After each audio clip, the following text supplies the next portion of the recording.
తిరుపతిలో తెలుగుదేశం నాయకురాలు మాజీ ఎమ్మెల్యే సుగుణమ్మ తిరుగుబావుట ఎగరవేసింది. నాన్ లోకల్కు టికెట్ ఇవ్వొద్దని డిమాండ్ చేస్తున్నారు. లోకల్ వ్యక్తికి టికెట్ ఇవ్వాల్సిందేనని పట్టుబట్టారు. ఈ నేపథ్యంలో టీడీపీ కీలక నేతలతో సుగుణమ్మ సమావేశమయ్యారు. జనసేన టికెట్ ఇస్తే ఆ పార్టీలో చేరి పోటీ చేస్తానని ఆమె స్పష్టం చేశారు. మన ప్రెస్ మీట్ నిర్వహించుకోవడానికి కారణం సారస్వత ఎన్నికలు అభ్యర్థులు కూడా కొంతమందిని ఆల్రెడీ ప్రకటించడం జరిగింది. దానిలో భాగంగా మరి తిరుపతి నగరం యొక్క పరిస్థితి చూస్తుంటే మరి ఇంకా కూడా సంస్కృతంలోనే ఉంది. ఇంకా కూడా దీనికి ఒక క్లారిటీ లేకుండా ముఖ్యంగా తెలుగుదేశం పార్టీ అంటేనే తిరుపతి గుర్తుకొస్తుంది. ఎందుకంటే తిరుపతిలోనే తెలుగుదేశం పార్టీ పెట్టడం జరిగింది. ఎలక్షన్స్కు ఎవరైతే సంస్థాక అధ్యక్షులైనటువంటి మన నందమూరి తారక రామారావు గారు ఇక్కడే పోటీ చేసి విజయం సాధించి పార్టీని ఆంధ్రప్రదేశ్ రాష్ట్రంలో నిలబెట్టడం జరిగింది. అటువంటి తెలుగుదేశం పార్టీకి మరి క్యాడర్ కూడా అంతే బలంగా ఇప్పటి వరకు కూడా ఆనాటి నుంచి ఈనాటి వరకు కూడా ఏమాత్రం చెక్కు చెదరకుండా ఇంకా తెలుగుదేశం పార్టీ బలోపేతం అవుతూ క్యాడరు ఇంకా కూడా అదే పట్టుతో ఈ రోజున తిరుపతి నగరంలో ఉన్నారు. ఇదంతా కూడా మనం చూసాము. 2019 ఎన్నికల్లో కూడా రిజల్ట్ ఏ విధంగా వచ్చిందనేది కూడా మనం అందరము చూసాం. మరి అటువంటి క్లిష్ట పరిస్థితుల్లోనే నేను ఓడిపోలేదు, ఏదో మ్యానిపులేషన్లో జరిగింది అని మన అందరి యొక్క అభిప్రాయం. మరి అటువంటిది ఈ 5 సంవత్సరాలు కూడా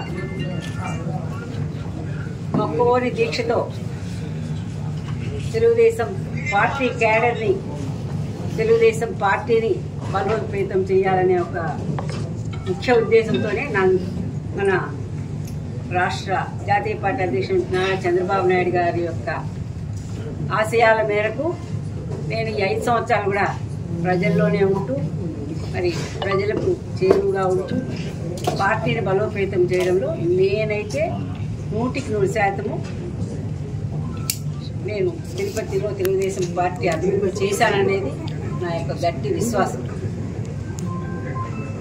ఈరోజు మరి తెలుగుదేశం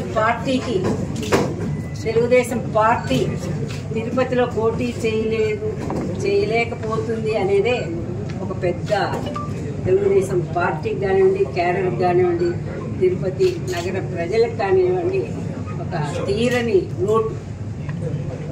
ఈ లోటు మరి మనమందరం కూడా ఎన్నైనా కూడా ఈరోజు మన ముఖ్య ఉద్దేశం, మన ముఖ్య అజెండా జగన్మోహన్ రెడ్డి ప్రభుత్వాన్ని మనము పారద్రోలాలి. ఆంధ్రప్రదేశ్ రాష్ట్రంలో ఆంధ్రప్రదేశ్ రాష్ట్రాన్ని పునర్నిర్మించుకోవాలి. ఆంధ్రప్రదేశ్ రాష్ట్ర భవిష్యత్తును మనమందరం కూడా కాపాడుకోవాలి అనే, ప్రజాస్వామ్యాన్ని కాపాడుకోవాలనే ఒక ముఖ్య ఉద్దేశంతో ఈ రోజున మహాకూటమి ఏర్పడి మరి బీజేపీ, జనసేన, తెలుగుదేశం పార్టీకి మిత్రపక్షాలుగా ఉంటూ ఈ ఆంధ్రప్రదేశ్ రాష్ట్రంలో ఎన్నికలకు మనమంతా కూడా సన్నిహితం అయ్యాం. ఈ పరిస్థితుల్లో మరి మన నారా చంద్రబాబు నాయుడు గారు జాతీయ పార్టీ అధ్యక్షులు చాలా బాధపడుతూ చెప్పడం జరిగింది.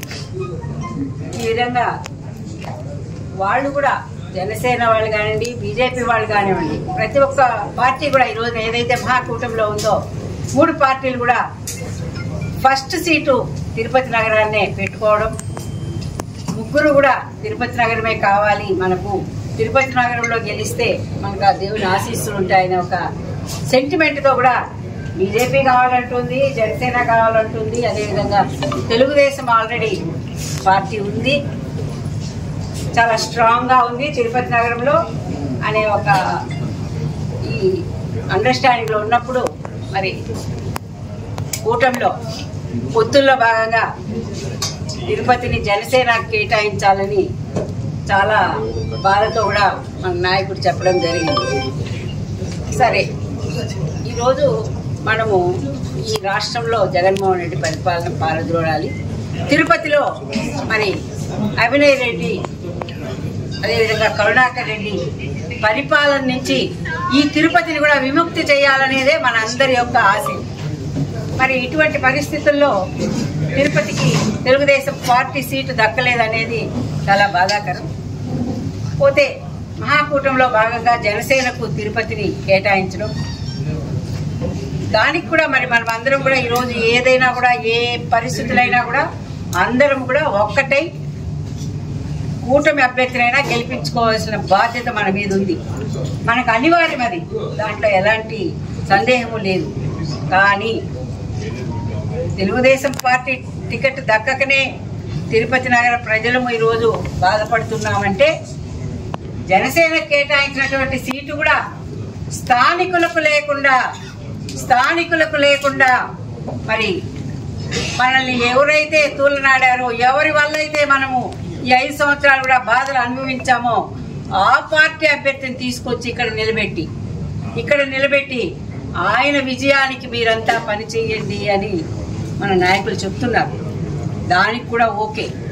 కానీ స్థానికేతరులకి ఇక్కడ ఎవరైతే గెలుస్తారో, తిరుపతి నగరంలో ఎవరైతే గెలుస్తారో, స్థానికులు ఎవరైతే ఉన్నారో, ఇటు తెలుగుదేశంలో కూడా మరి ఎంతో మంది ఆశావాహులు ఉన్నారు.